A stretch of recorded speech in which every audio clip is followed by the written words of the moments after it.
What is up, everybody? We are back with another mock draft Monday. No Mike, no Colin this week, just Austin, Brandon, and myself. And we're gonna mix it up this week. We're not going to do 2022 rookies. We are going to do a 2022 Devy draft. For those of you who are watching and don't know, Austin, Brandon, why don't you guys introduce yourselves really quick? After you, Mr. Haye. Yes, I am Brandon Haye at HayeB3 on Twitter. I'm glad to be here to do this Devy mock.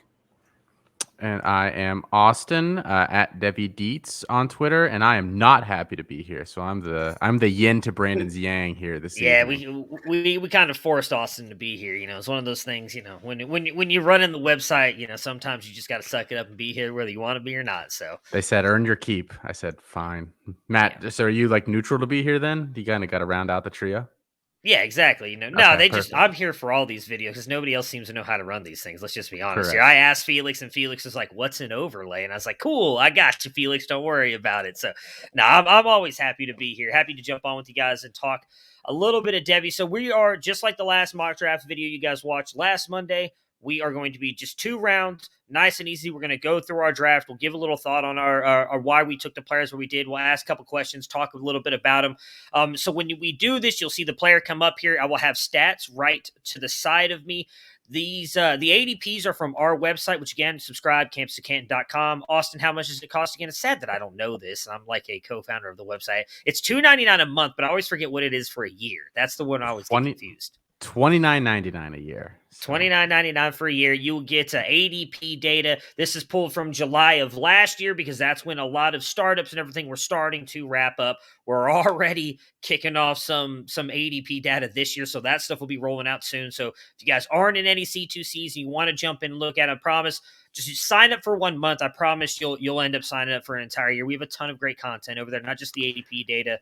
Jared's tools. I mean, it's ridiculous. That's how I got married, actually. I said, just one date. Yeah. Just one date. Just one date. Hey, you know, and it worked. It worked for you. It's believable. If you ever met Austin in person, you'd see why his wife fell in love with him the way. I didn't know if you want me to say the name, so we'll just go with Austin's wife. Perfect.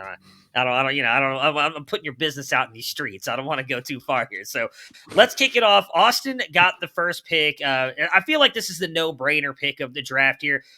We'll get to it in a minute, but go ahead. What did you just say? This is the no-brainer pick. Hey, I've said all along that he deserves to be above who I know you're talking about, but I do see an argument for it. I've never said that he should go over, but I do see the argument for him. But go ahead, give us your pick. Yeah, so I took Bijan Robinson 101.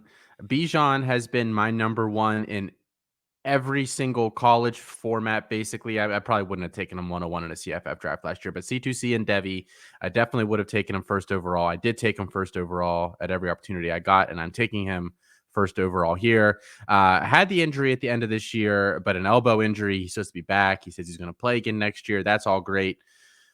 Followed up that really strong freshman stretch, that last 5 games or whatever it was, with a very strong true sophomore year. 10 games, had 1,100 yards, 11 touchdowns on the ground, another almost 300 yards receiving. So he had almost 1,500 total yards there in 10 games. That's great. I don't have any questions about him anymore. I mean, he has the size already. He's about 220 pounds. He's over 6 feet tall. He's got basically the perfect size there. He's got more than enough athletic ability. I think he is not in a straight line probably as fast as Trayvon Henderson, who we're going to talk about here in a minute. But I think everything else they're comparable.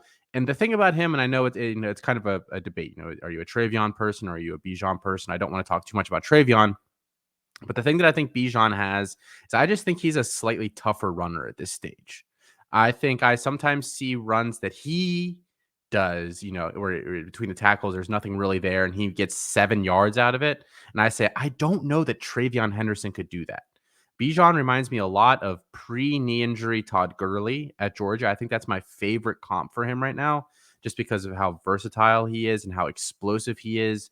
And so I think he goes right to the NFL, and basically Jonathan Taylor the past 2 years, I think that's Bijan's ascent into NFL stardom. Within 2 years that we're talking about, this guy is the 101 in dynasty draft. So that's why Bijan is the 101 for me. I mean, he's the 101 until like Tank Bigsby gets drafted by Baltimore or something, like some great offense, and everybody overrates him and puts him over Bijan just because we're going to get some kind of Clyde Edwards-Helaire thing, like we do with Jonathan Taylor. But yeah, I mean, as you can see right there from the 21 ADP, it was 1.43. You were the biggest proponent of that. A lot of the early drafts, if you were to look at our ADP, it was 5 quarterbacks going straight, right? I mean, everybody was going quarterbacks because most C2C formats are SuperFlex, and you kind of put the strategy out there. Hey, maybe you should go 0 QB because you can build on this. And I mean, you could get guys late, and we saw that ADP for Bijan rise. He was going in the first round anyway. It was usually 5, somewhere in that top 5 to 6, 7. But he really kind of pushed up to 1 there. Do you have any concern at all with him on your CFF side, if he does come and play for a couple games, and then if Texas is not good again next year, possibly sitting out? I know that doesn't matter for the NFL side. We all kind of, I think, agree he's probably locked into, at worst, round 2. He has a chance to be a round 1 draft pick. But does it worry you at all for your CFF side that he may sit at some point in time next season? This might have been his best CFF season on a per game basis. That would not shock me at all. It also wouldn't shock me if they have some sort of an agreement next year, him and Sark there, where he doesn't touch the ball 30 times a game, which I think, him getting that many carries doesn't bother me that much because those guys that tend to show that they can handle volume in college just transition to the NFL and can do the same exact thing. So I don't mind him getting touches, but I think he's proven it at this point. He got a very fluky injury. He fell wrong on his arm. Otherwise, he wasn't really slowing down this season. So I don't really have any concerns about him. Does he shut it down? Maybe. I don't think you draft him though. And that's number 9 on the list of things that I'm thinking about is, as I'm sitting there on the clock. Yeah, I mean, as you mentioned, it was a very fluky injury. He tried to brace himself. He got tackled awkwardly, and it just it messes up. It was a kind of a bad injury to watch. You could tell almost immediately with the way his arm kind of went flimsy that it was serious. But yeah, I'm with you. Like I said, I can hear the argument. I honestly could hear the argument for who Brandon's about to take at 1.2. Felix will tell you he deserves to go 1.1. I think that these 3 this year are kind of locked into the top 3 picks. I would not take anybody else. And I'd almost go as far to say, depending on who goes at 1.4, those top 4 might be the first ones. But Brandon, who did you take at 1.2? Sure. Yeah. Before that, I will say I had in this past year, I ended up with 4 first picks in C2C startups, and I went Bijan 3 out of the 4. The 4th, I switched it up and took DJU, so that one did not go well, but the other 3 with Bijan did go well, so I did listen to Austin 75% of the time. So 75% of the time, it went well. But anyway, that's more than most people do. So yes. Congratulations. So so I'm going at 1.2. I went with Jamir Gibbs. Even before this last year, he was always right after Bijan for me. Even on my Devy rankings, even before I took out the 2022 players, he was second for me, Devy ranking wise, behind Bijan. And even before he decided he was going to transfer, he's still that high for me. Even with that struggling offense at Georgia Tech, just because he showed his skill on that offense. So I think he's just going to show even more if he goes to a team. I know on Devy Debate, you guys were talking about Alabama if he ends up there, or another, better offense than Georgia Tech, which would not be that difficult because they have trouble passing the ball and just staying on the field. So he didn't really get to, run the ball as much just because they got behind and everything. And I will not deny, the talent and skill of Trayvon, but the breaking point for that is just Gibbs is going to get to the NFL faster, W-wise, a year earlier, and I don't think that the talent difference is that large. And I just like Gibbs. I think he could play in a very similar role to what Kamara does, passing, getting the receiving work, and running the ball too, and just dominate right away when he comes out. Yeah, when you went Gibbs, I was very surprised because that left me Trayvon Henderson, who I think there's a better argument for him over Bijan than Gibbs. I get it with Gibbs. Now, if he goes to Bama, we talked a lot about that, especially with Brian Robinson this year's got 30 catches. Gibbs could be in for a monster season. But I think out of the top 3 running backs, and let me know if you guys disagree with this, I think Henderson probably has the biggest workload incoming because they're losing a lot on that offense, not just the offensive line, losing Jeremy Ruckert, they're losing Olave, they're losing Wilson. JSN, I think, can carry that team wide receiver-wise, but we haven't really seen much from Mecca or Marvin Harrison. I believe both those guys will be able to step up and take over, but they may not, so they may lean more on the run next year. I think Henderson is in for the biggest workload. He was really good this year. He was a first-round pick last year, as you can see, 12.29 in the ADP. I think he is the biggest argument I have for him to take him over Bijan is if you really want to win your college side, you get him for 2 more years. That's the only thing, because as Austin just said, we may have seen the biggest season out of Bijan this past season. Depending on where Gibbs goes, I would almost say the same thing. If he goes to Bama, I think he could have his best season this year. But if he doesn't go to Bama, even if he goes to a Georgia, I don't know that he has that amazing season because of the way they like to rotate those backs in and out, where if he goes to Bama, I really think they'll use him as the main guy. So Henderson, I think, has a chance to have the best CFF season this coming year and probably do close to the same thing in 2023 as well. So that is the argument for him at 1. I don't know that I would.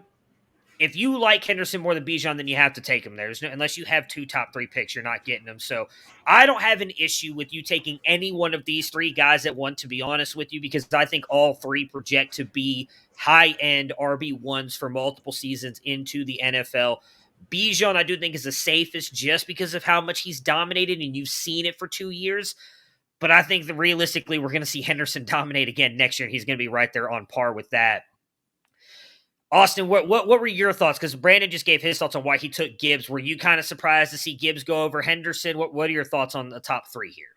I was surprised just because I think, if you ran a poll, who are the top 2, Devy picks right now, I think runaway would be Henderson and Bijan. But I mean, Gibbs, you likely this is a Devy draft. You probably get Gibbs a year earlier in the NFL side. So for people that like that, I think that is definitely a pro. He's extremely versatile. Like, I think he's probably the most versatile of the 3, which feels weird to say because they all, returned kicks early in their career and showed they were pretty good at it. I mean, they can all contribute. They all had 30 receptions this year, close to it, I think. I mean, they're all kind of dual threats, but Gibbs just kind of feels like that, like, perfect blend of all those things. So I would take him at 3 if he was there. I probably wouldn't take him over Trayvon, but I also, we're talking 1 pick difference. Probably not going to make fun of somebody because they take a guy a pick earlier than I would have taken him, and vice versa. Do you think there's any shot that Bijan, obviously there's a shot that he would fall to 3, but what would you percentage-wise put that he would fall to 3, that someone would take Henderson and then Gibbs, or Gibbs and Henderson, and Bijan is able to fall to you at the 3rd pick? If you had a simulation and you ran it 1,000 times, maybe 5 times, I don't think it would happen very often. Like you said, I think he's the safest. And I think people, even if they wouldn't articulate that as they were describing him, I think subconsciously they're probably aware of that fact. We're getting very, very deep into this discussion, but. Yeah. And Brandon, I assume that if Austin, for whatever reason, would have just to flip the script on everybody taking Trayvon first, you would have taken Bijan over Gibbs? Yes, I would have. And I think, I just think it would be very low percentage him going 3, because I think, just watching Bijan, he has, the power and the speed and just the hype behind Bijan, ever since, he was a freshman, and now, in Devy, I think the hype's so high that I think people like Gibbs, but I don't think the hype for Gibbs is anywhere near what it is for Bijan. Yeah, I mean, the one thing I'll say about Bijan is when you watch him, it's fun watching him run. Henderson has all that speed, and I think once he hits that hole, you see him leave people behind. Bijan he kind of has that perfect mix of everything. He is definitely a lot of fun to watch. All right, so that puts you back up on the clock here at 1.4, Austin, and who are you taking? At the 104, I took Bryce Young.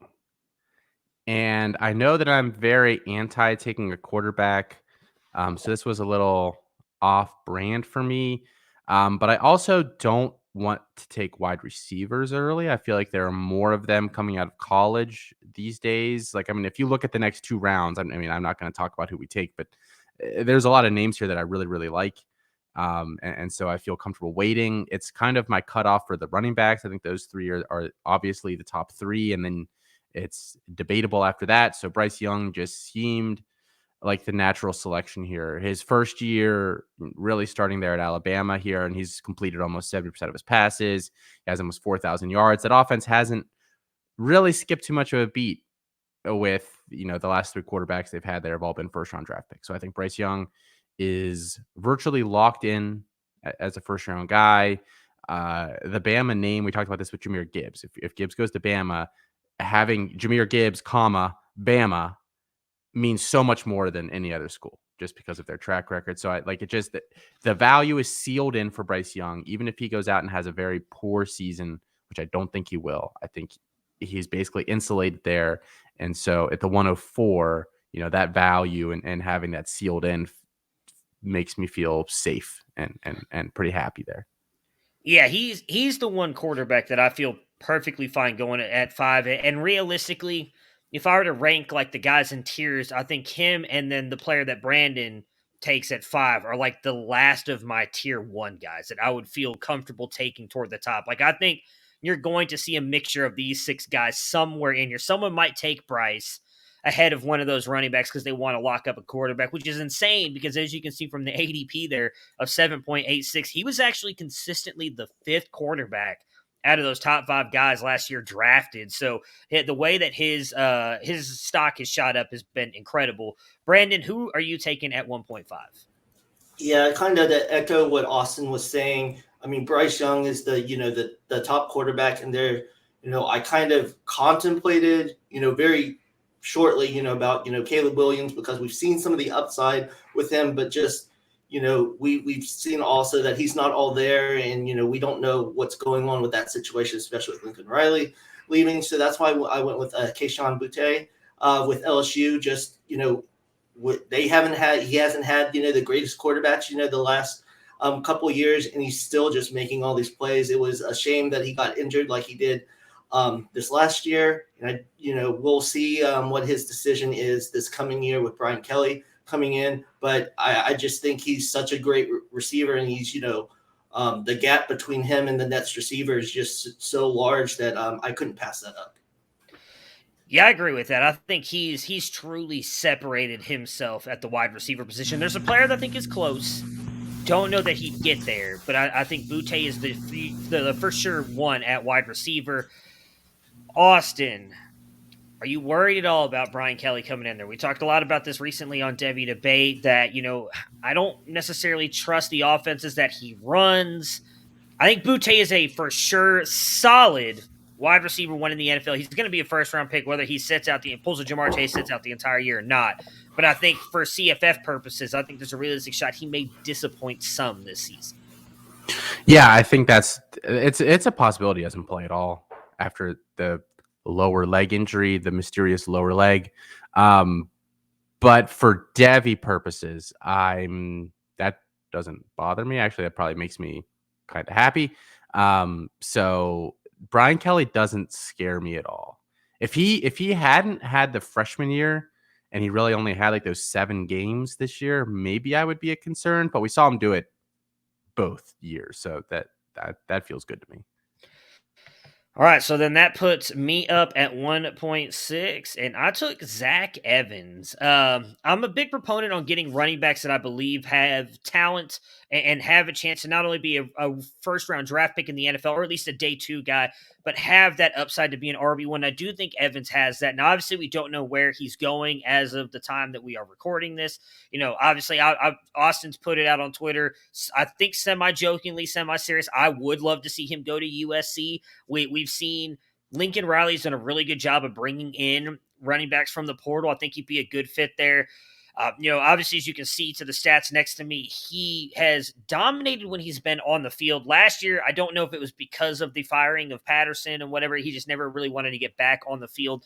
I expect a big year from him. I think some of the the stuff with him, like deleting his stuff off Instagram and all this other stuff was a little bit overblown. I don't think that he's been as much of if you want to say a quote unquote knucklehead this past season that maybe was kind of harped on him early on because a lot of that stuff. I think he's got all the talent in the world. And I think he does have a realistic shot if he goes out there and balls out to be maybe even the third running back drafted behind Jamir Gibbs. Cause I think Gibbs and Bijan are for sure ahead of him, but I think he's above Bigsby right now for me, and I don't know that any of those other guys catch him.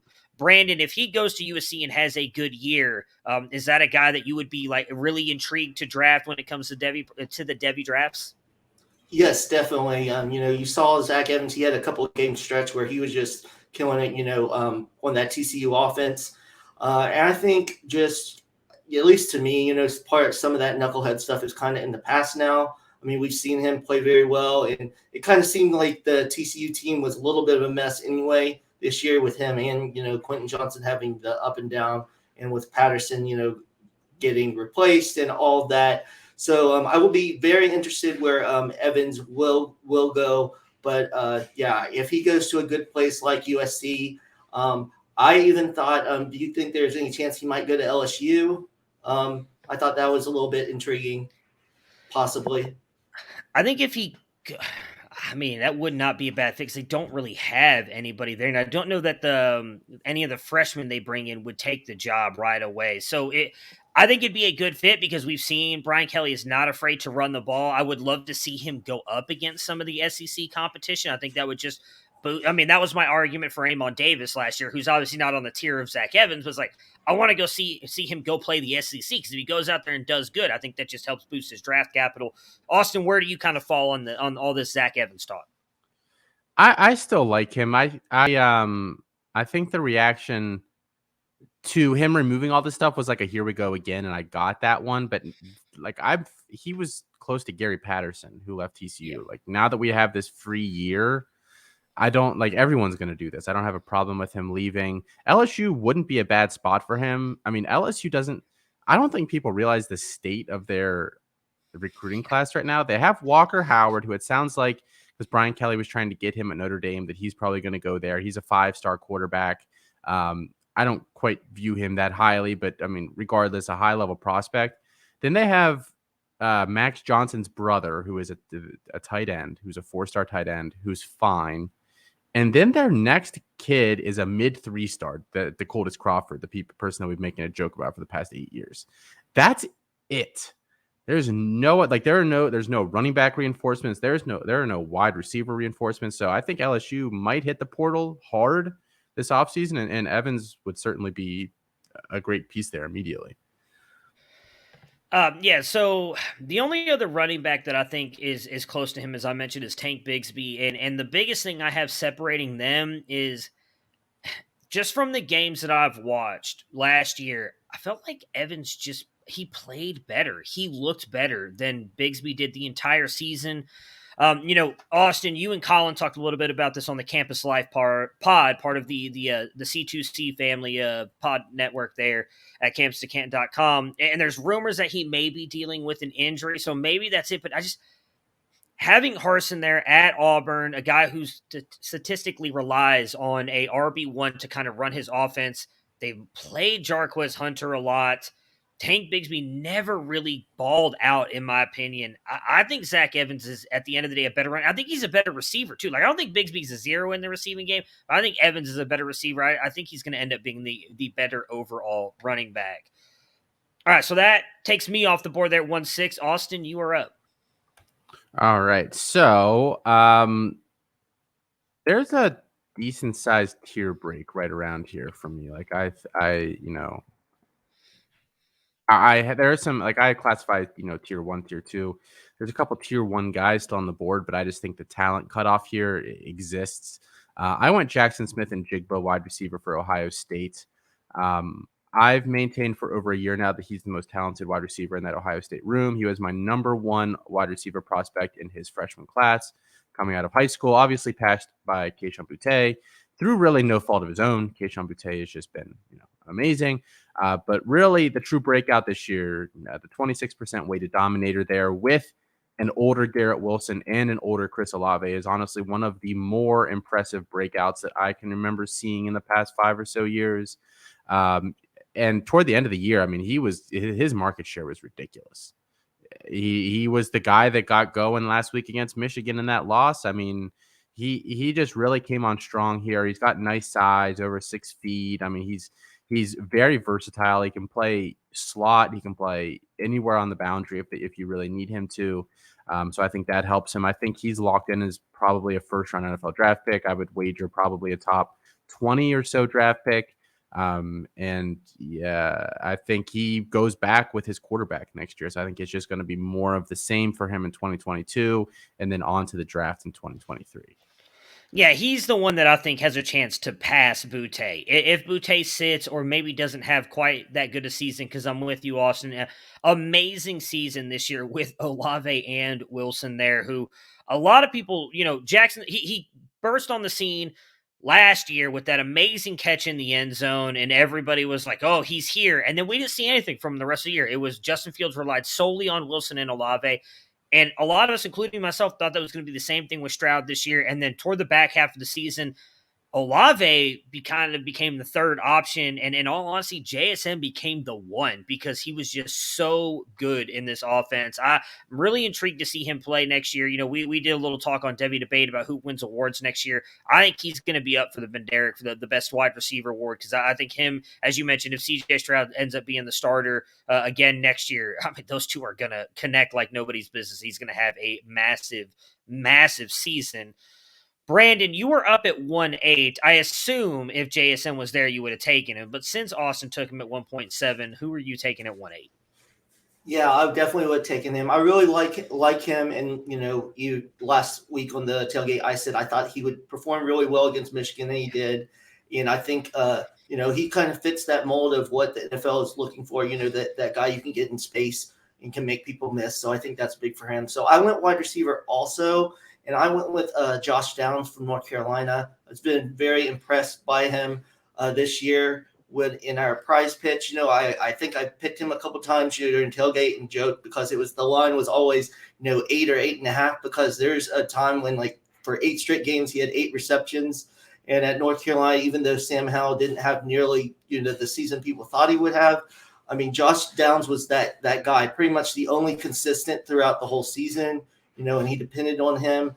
We don't really know who the quarterback will be this coming year, but I mean, you get another year of, production at college where I would imagine he's going to get the ball a lot. And you see that weighted dominator rating, 39%, just insane. So I really like Josh Downs. So that's why I went with him here because, I have the concerns about Tank Bigsby also. I think next year will be big for him. Because, like we said, there's speculation about injuries. So if he comes back healthy, I mean, that might be a whole totally different story. But that's kind of why I went Downs over Bigsby. Yeah, so I would have, with me being up next after Brandon, had either one of these guys fallen, I would have taken one of them. Downs, I mean, Austin, you were on him early in the offseason saying you thought he could have a huge year, and he did. I mean, and at 5'10", 180 too, which I think is the more surprising thing, just to go out there and dominate the way that he did. UNC did not have the running backs in Javonte Williams and Michael Carter like they did last year. Downs was their offense with Hal, and yet these defenses still could not stop him. So amazing season for him. An ADP of 55.57 last year, Austin, how high do you think that jumps up this year? You think he's going to be a right around consistent, this is obviously C2C ADP, not Devy, but do you think he jumps up into the second, third round of C2Cs? How much higher does he go from that 55.57? I think he's gone mid-second in the drafts that I've been watching here. Okay. So yeah, to 15 to 20-ish. Yeah, that seems perfectly fair because, like Brandon mentioned, we don't know who the quarterback's going to be, but chances are this offense is still going to funnel straight through Josh Downs regardless of who the quarterback is. So at 1.9, with no real wide receivers on the board that I really like, that I think are separating themselves, there's a quarterback here, but I kind of looked at some of the other quarterbacks on the board, and I was like, I'll take a shot on possibly getting one of those guys later. I'm going to take one of the other running backs that I think has at least day 2 draft capital next season, and likely is a guy who can produce in the NFL for at least his first contract, because I do think he is a decent running back, hoping that it was really just injury this past year that hurt him, and that was Tank Bigsby out of Auburn. We saw it his freshman season, had a really good year, and it wasn't a bad season this year. He was still very good. It was just a little inconsistent. And I think we all got worried because, again, Brian Harsin, when he was at Boise State, consistently had guys like Jay Ajayi, Alexander Madison. I don't think he had Doug Martin when he was there, but there's another running back I'm missing, and it always drives me crazy because I always forget who it is. But they all made it into the NFL, and they were very, very good at the college level, and Tank was kind of a little bit short of that. So I'm a little worried about it, but at the end of the day, I still think he gets drafted at day 2 and is going to end up being a very good running back in the NFL, if not RB1 status. He'll be a good RB2 for the rest of, or for his NFL career until he kind of, goes by the wayside like all the other running backs. Austin, you are up at 110. And I just want to say that I think the big cutoff there and why Tank, for the most part, we're going to see him go lower than those other guys this offseason. He has 2 straight years now where he was just not very efficient catching the ball. 11 catches for 84 yards as a true freshman. We said, okay, he caught the ball a little bit. That's fine. Let's see what he can do this year. 16 catches this year, only 116 yards. It's really tough to catch up to some of those other guys when Bijan, Trayvon, and Jamir Gibbs are all consistently averaging 10, 11, 12 plus yards per reception and breaking some big ones. He just doesn't offer that same versatility. Yeah, and and even Zack Evans, who I think had 13 catches in half the games. He only played 6 games because of the injuries and then sitting out. So yeah, that is the biggest knock on Tank. Yeah. All right. So I took at my pick here at the 110, I took Caleb Williams. I know I took 2 quarterbacks here in the top 10 picks, and I never take quarterbacks. But this felt like good. It felt pretty good value, actually. I was not a big Caleb Williams fan coming into the year. And I thought he grew in some ways that really surprised me throughout the year. I get that he's not perfect yet. He's a true freshman, still a lot of room to grow. But I thought he was basically going to be a guy that had to thrive outside of the context of an offense for at least 2 years before he could kind of get the hang of it. And he, for large spurts, looked comfortable within the offense. I think that was a big step for him. Completed 63% of his passes. I'm pretty sure that's higher than any year he was in high school, which is like saying that I went to college and got like a 2.9 and then went to med school and got like a 3.8. Like, it makes no sense that this kid was able to just come in and just boost that against way tougher competition, but he did it. And he's got the rushing threat as well. He's truly a dual threat there. I had about 400 yards netted with his sacks, so probably closer to 500 rushing in just a few games. He's really the complete package. There is definitely some worry with Lincoln Riley being gone, what happens to him. But I think at this point, he's now flashed enough. He's flashed more than a DJU did as a freshman or somebody like that. So I think he will probably maintain a lot of his value, barring just an absolute collapse as a sophomore. Yeah, Brandon, Austin just mentioned DJU there. He did it. He's done it for more games, right? Like, we had a 2-game sample size of DJU last year. Caleb Williams is technically played in 12 games this year. He wasn't the starter for all 12 games. We saw him get a couple goal line carries here and there. Do you have any worry, as you mentioned earlier, Lincoln Riley moving on? If they bring in any kind of offensive guy, or even if they bring in a defensive head coach, but an offensive coordinator that we think can at least somewhat tailor this offense around Caleb Williams, do you think there's any kind of fall off next season? Because he has struggled a little bit in the back half of this year. Yeah, there's always that concern, and I think some people might be a little gun shy just because what happened with DJU, because everyone thought he was a sure thing. But I think obviously we've talked about it's been a larger sample size, and I think Caleb Williams, it looks like some of his struggles can be fixed, and I was really impressed by what he did in that Texas game, throwing on the run. We always knew he could run, but some of those were some pretty pinpoint passes to help them in that comeback. So I feel pretty good about Caleb Williams as long as they don't bring in someone that totally doesn't know how to use him. All right, Brandon, you are up. So, yeah, I actually was on my last pick, between Caleb Williams and taking Downs. I thought he might still be around, so Austin just sniped me right there, right before I could get him. But But so I'm going with Austin's boy from Pittsburgh, Jordan Addison. So I'm going wide receiver crazy in this Devy draft. But 2 straight years of very good play. Jordan Addison and Pickett have really, been the main 2 parts of that offense. You see that dominator rating, 33%. And he's just really impressed again, and gotten better in his second year. So I think he has some good potential here at, a wide receiver. And I guess I just see wide receivers succeeding more at the next level at a higher rate, because running backs can kind of be hit or miss. So I think that's why I've gone kind of heavy on the wide receiver here at in the first round. Austin, there's no real fear about him transitioning into the NFL, right? I mean, I don't feel like about him like I feel about Boutte and JSN, but I will say I think my big thing after his freshman year, he was all yak freshman year. Like he had games where he basically had a negative ADOT. Like he was literally everything after the catch. I think he refined his game a lot this year. It made some really big strides. I didn't necessarily think he would.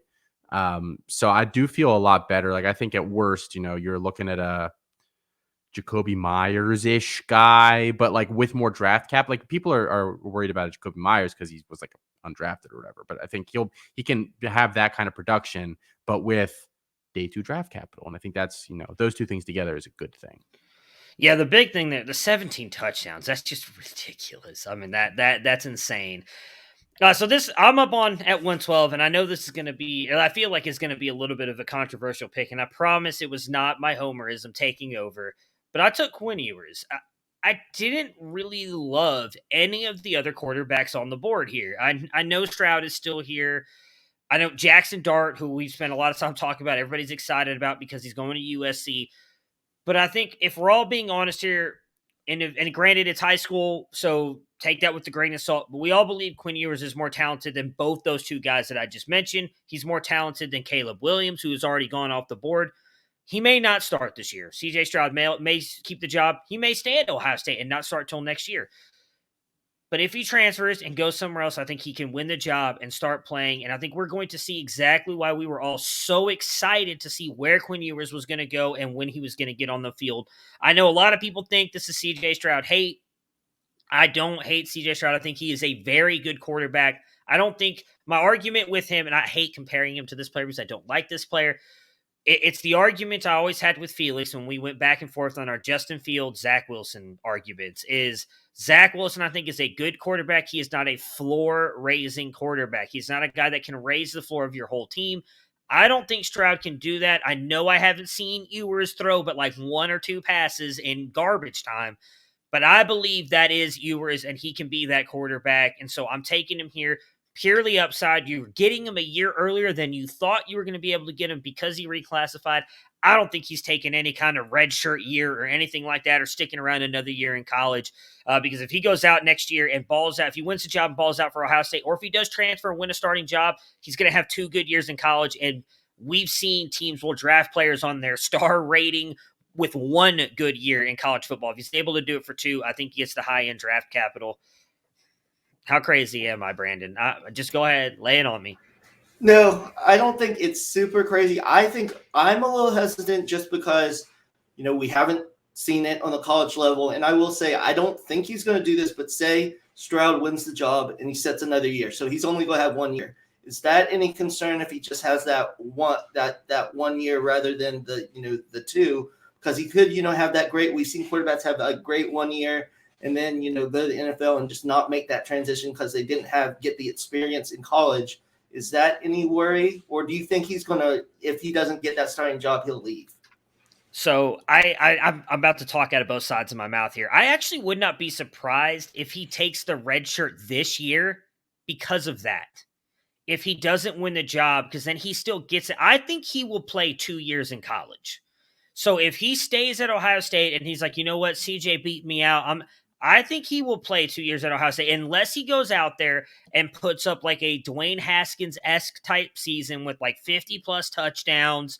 I think he had like 5,000 passing yards or something like that. Like if he goes out there and puts that up, someone's taking him in the first round because, hell, someone took Dwayne Haskins and Quinn Ewers is a like entire Empire State Building of talent over Dwayne Haskins, in my opinion. So I think if he doesn't go out there, I think there's a realistic shot he starts 2 years, whether that means he sits a year and then starts 2, or again, he wins the job or transfers out. Austin, your thoughts on Quinn Ewers?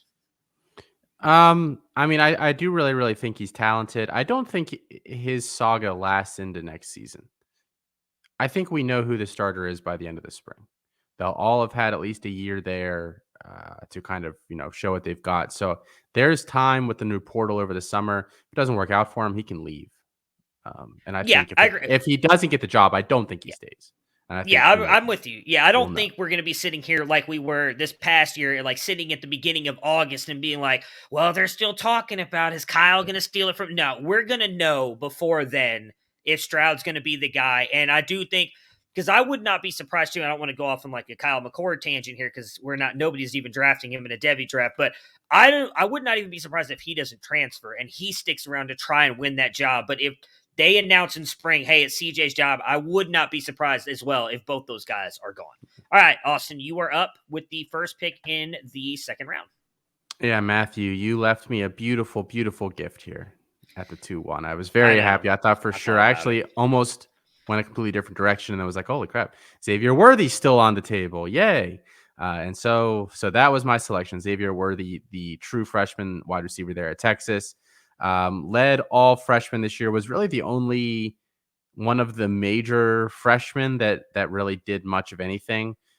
So I guess, he's your presumptive first overall receiver in that class until somebody else steps up here. Has just short of 1,000 yards receiving right now, 12 touchdowns, was really the only receiving threat on Texas through much of this season. He needs to bulk up a lot, in my opinion. He doesn't need to get 210 or anything, but he's really skinny. And I do still think there's some development there to be done. My pitch has always been, I don't even know if he ends up being the top receiver in that class eventually when all is said and done, but I think he's probably locked in as a top 3 guy at this point. So again, the value probably insulated for at least a year. So yeah, Xavier Worthy here seems like a good pick. Brandon, any concerns with him? I mean, it doesn't look like Hudson Card's likely going to be back or really be able to do much anyways as a quarterback. I mean, Casey Thompson, I believe, still has 1 more year. But if he ends up leaving or staying, like, is there any fear that Worthy won't be able to put up the season he did this past year as a freshman? No, I don't think so. I actually thought about Worthy in the first round. I think the big thing too this year is, he had those huge games, but then he would have, it's pretty much every other game he'd have a huge game, and then he would have like 2 catches for 20 yards. So if you think about it, even if he doesn't have those huge 200-yard games, but has consistent, 80 to 140 each week, it's going to equal out. And I think that's the biggest thing for him, like Austin was saying, bulking up and just being more consistent on that offense. And I think the consistency might come more with a more consistent quarterback play, which will be interesting what they do at quarterback. But I just think he'll get better. I mean, he's the true freshman and doing all this, he went deep, he went short, was great after the catch. So I think he made a great decision. Even though I would have loved for him to stay in the maize and blue. I mean, we wouldn't utilize him like he was at Texas. So he made the right decision for him and for his career. So I'm very excited to see how he develops, in the next couple of years.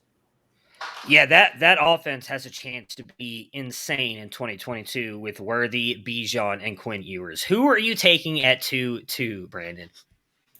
Yeah, so I was actually between the guy I picked and the guy that you picked next, Matt, Sean Tucker. I went with Will Shipley because I think he has a little bit more upside than Tucker. I know Clemson kind of had an up and down season, but we saw that Shipley kind of took over as the, number 1 running back in that role. And I think with, the quarterback situation, not really sure, if DJU is going to be the starter going forward. I think they're going to lean on the running game. And I was actually surprised they didn't use him more in the passing game. I mean, we've talked on the tailgate about how they don't really have that slot receiver. I know a couple plays against Georgia that first game, they put him out wide and just threw it out to him and let him do some after the catch. I hope they might do more of that, get the ball in his hands, out in space with more passes. But, I really liked what I saw even with him dealing with some of the injuries that he had his freshman season. Yeah, I mean, he was very impressive. I think he would have really just kind of blown everybody away had he not gotten injured. I mean, Austin, ADP of 34.57. He's a guy that you've talked about being still fairly high up there in your RB ranks. There's been, can't remember who, I don't remember what the discussion was on Twitter, but there was some discussion about some of the other running backs, and you've kind of consistently mentioned, hey, Shipley should be mentioned with some of the top guys. He's 5th overall for me at the running back position. Yeah. And if Worthy, I almost took Shipley before I realized that Worthy was still sitting there. Okay. He would have been the next guy up for me. He's just so versatile. He's going to be really, really good. Yeah, I agree. And as Brandon just alluded to, I did take Sean Tucker. I mean, he has been amazing for 2 years on a team that really is Sean Tucker. I mean, a 34.23 dominator rating this year. It was even better last season. You know, Austin, we talked a little bit in our Slack channel because I was looking at Trayvon Henderson and I was like, oh, hey, this dude's had like an amazing freshman dominator rating. Dude's been killing it. And then it looked like he had the highest one out of every freshman. I was like, oh my God. So I went and started looking. And then I saw Sean Tucker's and he was like, here was Henderson. Here was Tucker, and I was like, okay, nope, Tucker. But, I mean, he does it all, and the biggest thing I know, you've talked a lot about it, we've talked a lot about it on Devy Debate, because Felix is a big fan of Tucker. He just looks more explosive this year. He can catch the ball as well. He had 20 catches for 255 yards. I think he's a very good all-around running back. He's a guy that I think if Evans struggles, whether, you know, because, again, we don't know where Evans is going to go, I would not be surprised if Tucker is the third running back drafted in 2022. I think he's got a better shot of that than Tank Bigsby. Do you agree with that, Brandon, or do you think Bigsby is solidly ahead of him right now? I guess there'd be different opinions because I know a lot of people are high on Bigsby. I really liked Sean Tucker because I had him in a couple C2C leagues, and I watched more of him on Syracuse. I seemed like Syracuse was always on Friday night for some reason. So I would watch those games, and as we saw, they couldn't pass the ball very well. So it was literally, either Strader running the ball or Sean Tucker running the ball or getting short passes, and he still would break those 30 and 40-yard runs. He'd always be fighting for yards, and I think that's the most impressive thing with him. So yeah, I would definitely say I'm higher on him than Tank right now. You agree, Austin? I think the thing that I might consider taking Tank earlier is just because I think people, and the NFL does this too subconsciously, whether we want to admit it or not. He has Auburn beside his name, and Sean Tucker has Syracuse beside his name. That's just a fact of life. I'm not gonna lie. This next pick surprised me. I really thought like there was no way in hell you were gonna draft this player. So go ahead and give us who you took at 2.4, Austin. You guys kept having these guys that I didn't want to take fall to me. Like in a real draft, I think Worthy goes too early for me. I think Caleb Williams goes too early for me. I think Bryce Young goes too early for me, but they fell. So I took them, and Braylon Allen was just the latest in the long line of guys that fell to me that I really didn't want to take. Upside here at this point, every upside play, I think, like Will Shipley is kind of my last guy in that tier. After that, it's really a crapshoot at this point, guys. That's why Devy is so tough. I mean, it's really guessing at this point. So Braylon Allen, true freshman, 17 years old, Wisconsin, really nice down the stretch here. He has some things that I just personally don't like in a running back. He's really big. I just don't like. It's the Derrick Henry archetype. That like those guys are so rare that I just don't necessarily like to bet on them. He doesn't. And Felix and I both agree on this. He doesn't know how to run the ball at all. He has no moves besides a stiff arm. He's like a total mess. So the glass half full is the, well, he just started playing running back and this kid's going to develop into a monster. And the glass half empty is this dude has no idea what he's doing. So I probably am somewhere between those two approaches, but I do think we need to pump the brakes a little bit. It's a total upside play at this point. And I fully expect him to go earlier than this in a lot of Devy drafts this offseason. Yeah, Brandon, I'll come to you first, and then Austin, I'll have you answer as well. ADP of 187 last year. Again, nobody was talking. There's one person, and my goodness, his name is Ben Eby. Ben Eby over at the Prospect Profile does a lot of stuff with Ray. I will look up his Twitter handle really quick because I want to give him the shout out because I know he was the only one talking about him that I saw, at least. I could be wrong. at the Ben EBEBY. He was talking about Braylon Allen before he became a household name. But where do you think he goes in C2C drafts? Because there ain't no way in hell he's fallen to 187. Is he a second round pick, a third round pick? How high do you think he goes in C2C drafts? Yeah, I would say second because, kind of like we were talking about the Bama bump. I think for Wisconsin, the Wisconsin bump, your running back wise, when they find their running back, they run them in the ground because their passing attack and scheme is just horrible. That's why they're never going to be able to get over the hump really in the Big Ten, I think. But yeah, you want that running back because they're just going to load him up with carries and he's just going to get that production. You agree, Austin, second round? Yeah, that's where we've seen him go in these drafts. Late first. My problem with him has always been I would not take him over Tank Bigsby. I would not take him over Will Shipley. And I think a lot of people would. So that's my big thing with him. What about Tucker? I would take him over Tucker, I think. Tucker. Okay. Tucker just has Syracuse attached to his name. It doesn't weigh very much. And that's like in these Devy drafts. Like I think that matters in terms of keeping the value. Like we all might think a guy's better. But I think when the NFL comes calling, a lot of the time, Syracuse guy falls to the fourth round for whatever reason, even if he tore it up, and the Wisconsin kid, whether he deserves it or not, goes top 100. I mean, that's just but we've seen lately in the NFL that may not matter if those guys get on the field. I mean, look at a James Robinson type. That's why, that's where I think I would still take Tucker over Allen. He went undrafted though, at that value, people still don't value him correctly.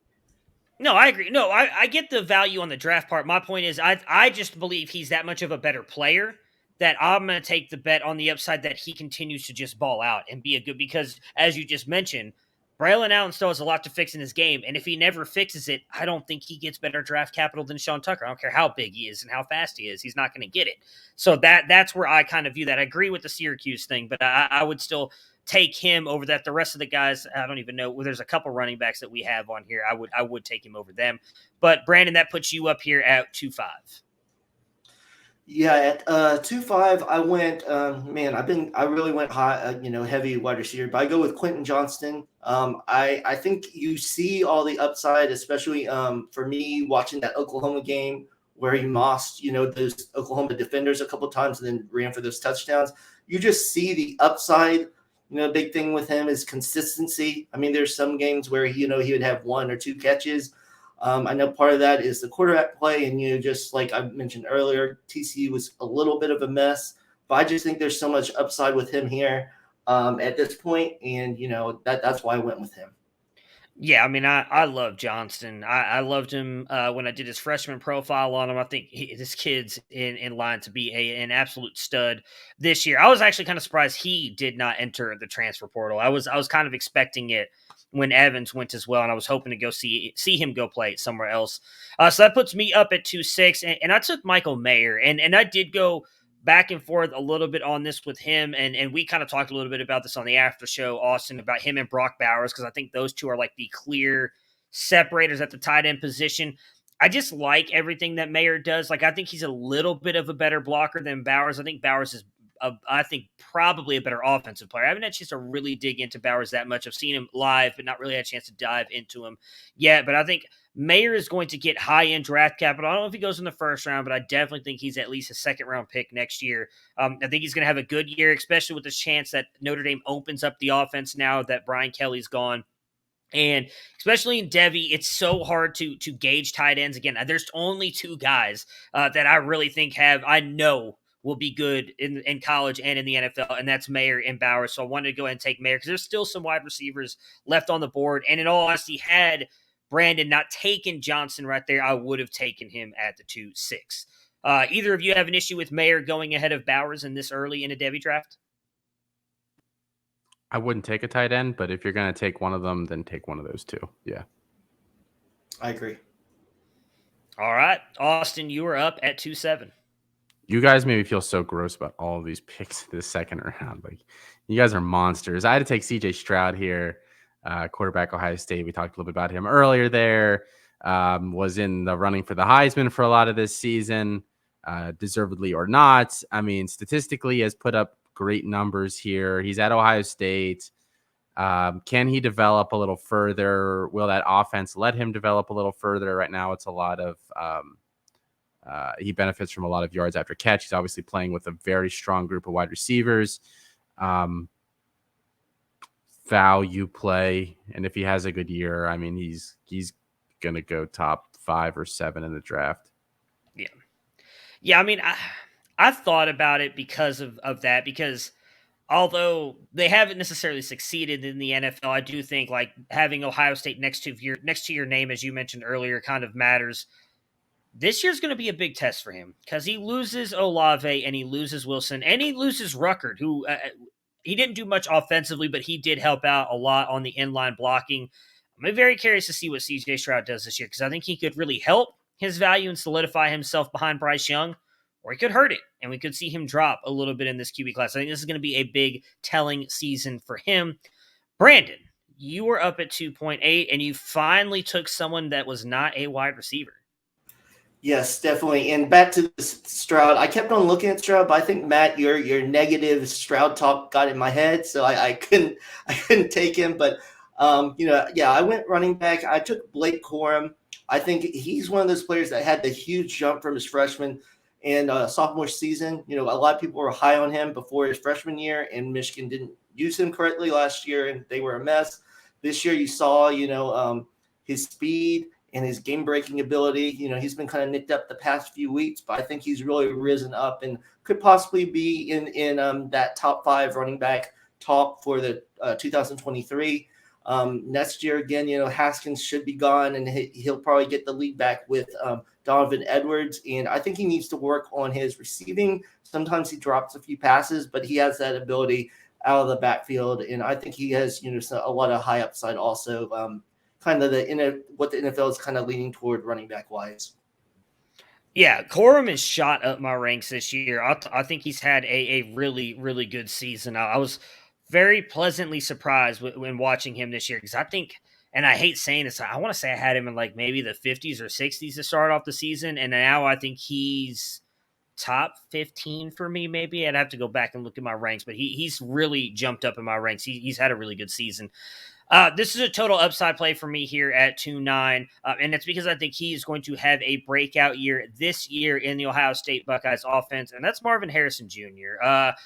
He did not get a chance to play a lot this year, and that's because of how good JSN was. There's a lot of talk that they were going to switch those guys in and out, and the JSN just dominated down the stretch, as we talked about earlier when Austin picked him. And you had Olave and Wilson there as well, who are really good. While JSN is going to be the one thing I will say with Marvin Harrison and is what he does with JSN is he can be everywhere. He can play on the outside. He can play in the slot, so they will move him all around.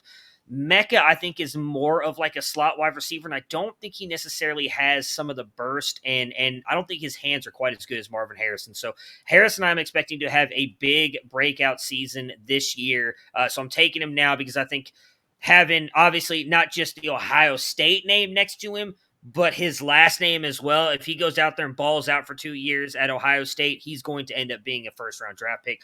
Austin, I know you have talked about this. I believe it was on Campus Life about him being a guy to go buy in your C2C and Devy drafts because he has not done anything this year. I mean, if you look at his stats, it's bad. You have any extra thoughts here on Marvin Harrison? He is narrowly a non-zero, so he doesn't fall into that bucket thing.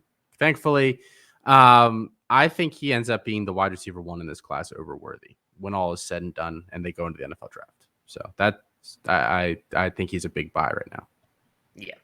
All right, so this next 3 picks was very interesting because I'll be honest, I had always planned on taking the guy that I took, and I was not sure if Austin. I didn't know that. I didn't think Brandon would. I thought you might take him, but I was kind of surprised to see you both go this route as well. So go ahead, give us your pick at 210. Last pick for you in this Devy draft. We all went true incoming freshman here. I took my top freshman in the class, Jadon Blue, running back, going to Texas. I've talked a lot about him in a bunch of our other videos on the YouTube channel here, guys. So go check, our running back video and some of that out to get a full breakdown of what I think about him. But he's going to Texas. He sat out this year. One of the first kids to kind of do that. Texas said, you're good if you sit out. We're going to have you come in here. He's just a great prospect, in my opinion. I think of him like I thought of Bijan and Trayvon coming out of high school. And I think that at worst he sits at Texas for a year and then he just takes that job and runs with it. We're gonna talk about how did Texas go from Bijan Robinson to Jadon Blue as back-to-back backs. He's uber talented. And like Trayvon last year, who went mid-second, we were like, this has a chance to either be the stupidest decision ever or like you just got major value. It was the latter. You got major value, and I think the same will be said about Jadon Blue. And what the crazy thing about Blue could be is everybody's talking about, we know Bijan's coming back, but if he does end up being in some kind of timeshare or if he does end up sitting out, it could be Blue who takes over. And again, as you just mentioned, I don't know that it'd be that big of a step down either to go to Blue, and that he could end up having a huge season for Texas. And as you mentioned, really jumping up. I'm very curious, and I'll go to you first, Austin, then Brandon.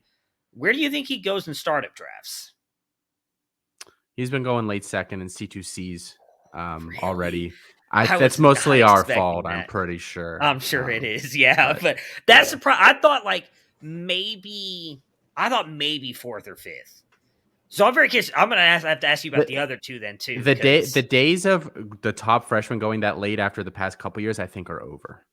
I think it's going to be really hard. Like Bijan went in the fourth or fifth round as a freshman. I think the last 2 years have kind of that you're never going to find that again. What was it that it was you? I think you or Felix who talked about, like, didn't you one of you get like Gibbs in like the 15th or 16th round a couple years ago or 2 years ago? Maybe it was Felix, because I remember he's like Gibbs for a while. I swear on a Devy Debate After Show one time he's talked about getting Gibbs like super late, which looks like obviously just a steal of a lifetime now. Brandon, would you take Jadon Blue in the second round? I probably would. I think, just based on, how freshmen are kind of, coming in with the impact. And I think the other part is, especially with Trayvon and Bijan, people have seen how these freshmen can, play and how their upside is so high. They don't want to miss out by waiting too long. So they might take them a round or two earlier than, they normally would in the past. Who else are you going to take here? Like, well, I stopped feeling good about my picks like 10 picks ago. So at this point, I think you might as well just try to swing for that upside over taking Raheem Jarrett, who had that whole wide receiver room to himself after Demas went down this year and did nothing with it. I mean, that's the alternate decision you make here if you don't take one of these freshmen. So, 10 picks ago, obviously this is just a Devy draft, but so you'd have taken him first round. You'd have taken him 112. I'll phrase it this way. Because I don't know that you take him in the first round.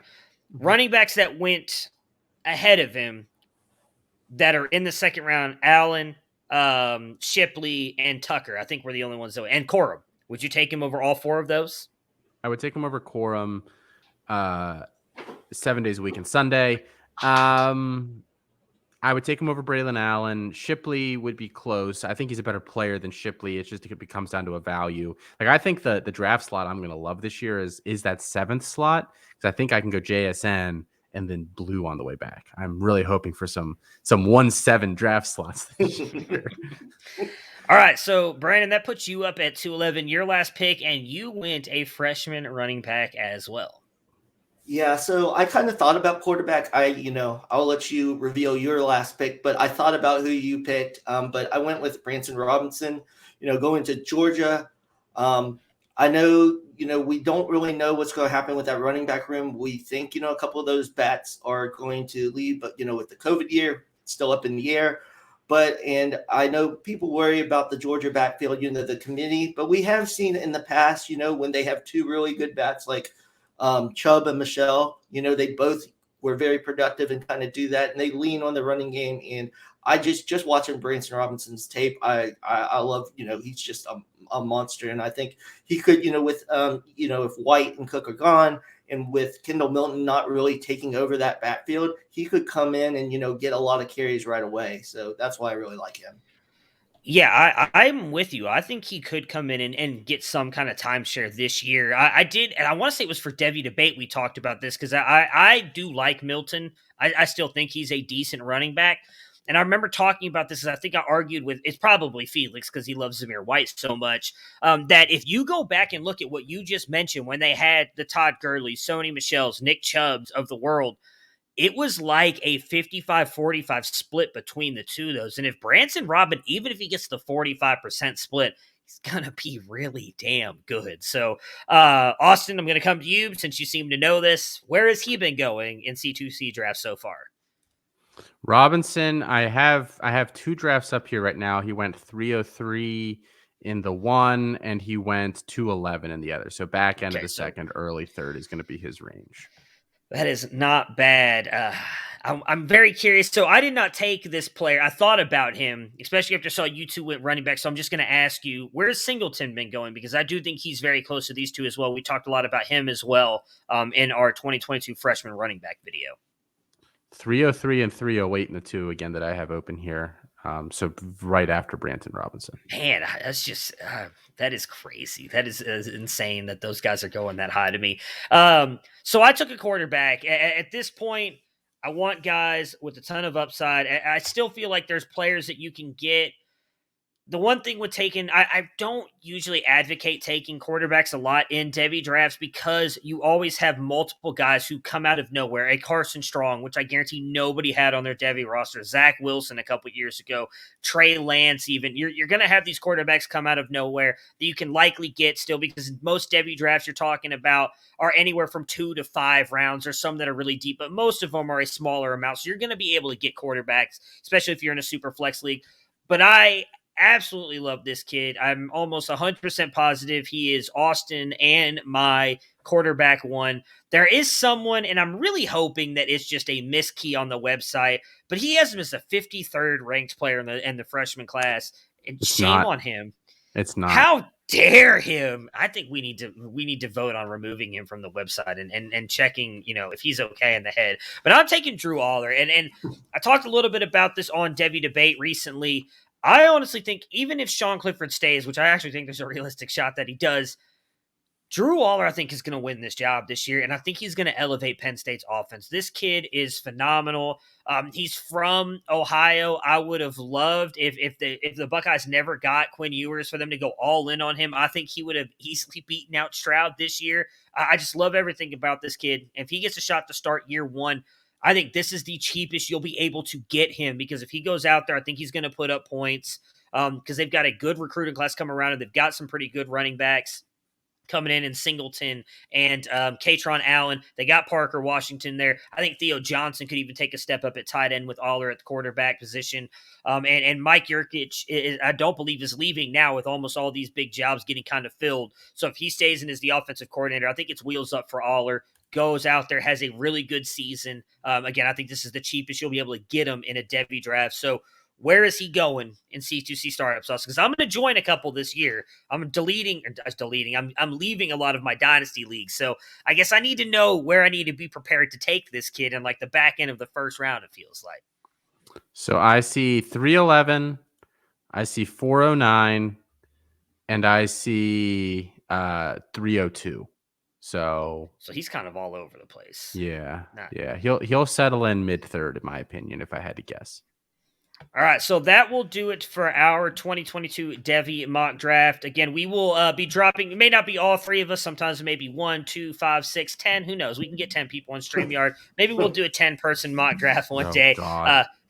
I don't even know. We can do it. No, we can do it. Just 2 rounds. Everybody go and pick. I'll make sure to cut people's mics so we don't go on like long soliloquies or Colin goes on a long soliloquy about taking Drew Aller with pick 1.3 in the next Devy mock draft that we do because he's in love with them. But we will be dropping a mock draft Monday episode on the YouTube channel every Monday. So if there's a certain draft you guys would like to see us do, comment below, tag us on Twitter, let us know. But Austin, Brandon, thank you guys so much for joining me tonight to do this mock draft. We will talk to everybody again.